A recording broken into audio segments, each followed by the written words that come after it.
یا اللہ یا اللہ۔ اب جو اسمبلی میں پہنچ چکے ہوتے ہیں اکثر تو ان میں بڈھے بڈھے ہوتے ہیں بیچارے، انہوں نے تو کرنا کرانا ہے نہیں، ان کو یہ ڈر ہوتا ہے کہ ہمارے داماد نہ کر لیں، ہماری بہنوں پہ نہ سوکنے آ جائیں، تو اس لیے انہوں نے تو یہی کرنا ہے بھائی، دوسری الاؤ نہیں ہے۔ اور ویسے بھی بعض لوگوں کے، سب کے نہیں، ویسے ہی کھانچے اتنے کھلے ہوئے ہوتے ہیں، تو ان کو وہ تو برملا کہتے ہیں کہ بازار میں جب کھلا دودھ مل رہا ہے تو بھینس پالنے کی کیا ضرورت ہے، تو کھلے عام کہتے ہیں۔ تو ایسے لوگ کیوں پاس کریں گے بھائی؟ اس لیے اللہ نے قانون سازی انسانوں کے ہاتھ میں دی نہیں ہے، اللہ نے اپنے ہاتھ میں رکھی۔ میں نے پیدا کیا تو مجھ سے پوچھو نا، کیونکہ اللہ کسی کے مفاد سے اللہ کا نہ کوئی فائدہ ہے نہ اللہ کا کوئی نقصان ہے، وہ بالکل انصاف کے مطابق قانون بنائے گا۔ وَمَنْ أَصْدَقُ مِنَ اللَّهِ قِيلًا۔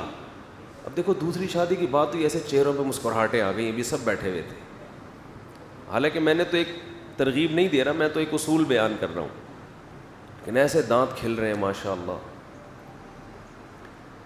یہی الٹا اثر ہوتا ہے خواتین پر بالکل۔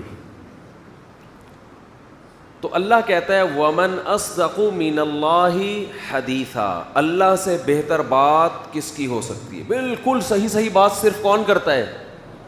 بولو، اللہ کرتا ہے، صرف اللہ ہی کرتا ہے، اللہ کے علاوہ کوئی بھی نہیں کرتا۔ اللہ کے علاوہ ہر آدمی بات کرے گا اپنے مطلب کی، قانون ایسا بنائے گا جس میں پہلے اس پہ زد نہ پڑ رہی ہو۔ اگر وہ میں ہوں گا تو میں ایسا قانون بناؤں گا کہ میرے خلاف نہ جا رہا ہو، ہاں اگر میرے مفاد پہ زد پڑ رہی ہے تو قانون چینج۔ دہشت گردی کے خلاف بل پاس نہیں ہوتے، عوام لٹ رہی ہے، موبائل اسنیچنگ شروع ہو گئی، دو چار حکومتی لوگ اگر ان کی جیبوں سے والیٹ نکل جائے اور ان پہ کوئی بندہ مر جائے تو فوراً کیا ہو جاتا ہے؟ آپ نے دیکھا ہوگا اکثر کراچی کی سڑکیں نہیں بنتی، لیکن اگر آپ کو کہیں کوئی سڑک بنی ہوئی نظر آ رہی ہے تو سمجھ لو یہاں کسی سیاسی لیڈر کا وزٹ ہونے والا ہے، حضرت جی کے لیے بنائی گئی ہے۔ یہ جب ہے جب قانون سازی کس کے ہاتھ میں ہو؟ بولو، انسانوں کے ہاتھ میں۔ تو انسانوں کے ہاتھ میں جب قانون سازی ہوتی ہے تو جھگڑا ایسے ختم ہوتا ہے کہ جو پاورفل ہوتا ہے وہ کیا آ جاتا ہے؟ غالب۔ عدالتوں میں بھی یہی ہو رہا ہے، طاقتور کے لیے الگ اصول ہیں، کمزوروں کے لیے۔ دیکھو سیاسی لیڈروں کی جیلیں الگ ہوتی ہیں، عجیب بات ہے یا نہیں؟ انہوں نے جب قانون بنائے تو قیدیوں کے لیے جیل، یہ قانون سازی ہوئی۔ ان کو خیال تھا کل ہمارے اوپر بھی کرپشن کا الزام لگ سکتا ہے تو ہم بھی جیل میں جا سکتے ہیں، تو سیاسی جیلیں بالکل الگ۔ یہ قانون اللہ نے پاس کیا ہے؟ بولو بھائی، یہ تو انسانوں نے بنایا ہے، تو انسانوں کا بنایا ہوا قانون ہے۔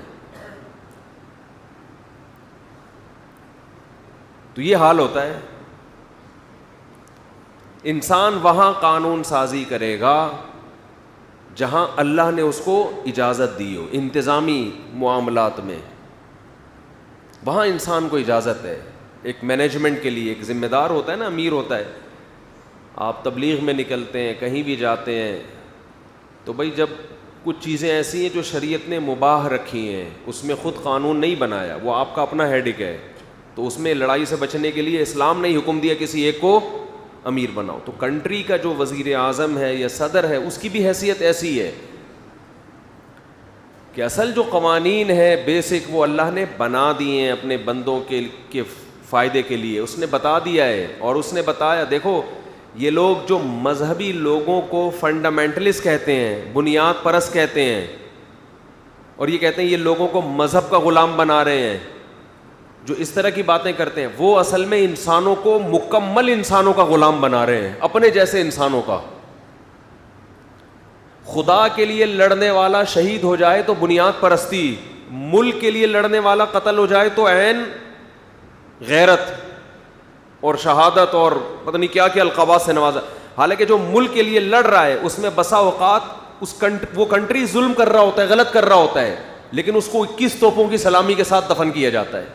وہ فنڈامنٹلسٹ نہیں ہے جو اس نے جان دی ہے, اس سے کوئی نہیں پوچھ سکتا. اب ایک کنٹری کسی دوسرے کنٹری پہ ناحق حملہ کرتا ہے, ظلم سمجھا جاتا ہے نا اس کو, لیکن آپ دیکھیں کہ اس کے فوجی جب لڑتے ہوئے قتل ہوتے ہیں تو 21 توپوں کی سلامی دی جاتی ہے کہ نہیں دی جاتی؟ 21 یا مختلف ملکوں میں مختلف توپیں ہوں گی, مجھے نہیں پتا. حالانکہ اس نے کیا کیا ہے, اس فوجی نے غلط کیا, جرم کیا ہے, کہ جب آپ کو پتا ہے کہ آپ کا کنٹری ایک غلط حرکت کر رہا ہے تو آپ کس بیس پر ایک کمزور قوم پہ ظلم کر رہے ہیں. لیکن اس فوجی کو میدان جنگ میں پیچھے ہٹنے کی اجازت نہیں ہوتی, بلکہ اس کو یہ کہا جاتا ہے کہ آپ کا ایگریمنٹ تھا کہ کنٹری کو جہاں بھی جیسے بھی جب بھی ضرورت پڑی آپ کو یہ پوچھنے کی اجازت نہیں ہے کہ صحیح ہے غلط, آپ نے لڑنا ہے. یہ ایگریمنٹ ہے تو ایگریمنٹ کی وجہ سے آپ پابند ہیں. یہ دلیل غلط ہے, اس لیے کہ ایگریمنٹ اگر غلط ہو تو عقل یہ کہتی ہے کہ اس ایگریمنٹ کی پابندی لازم نہیں. میں نے آپ سے ایگریمنٹ کیا مجھے 1000 روپے دو, میں فلاں بندہ مار کے آتا ہوں.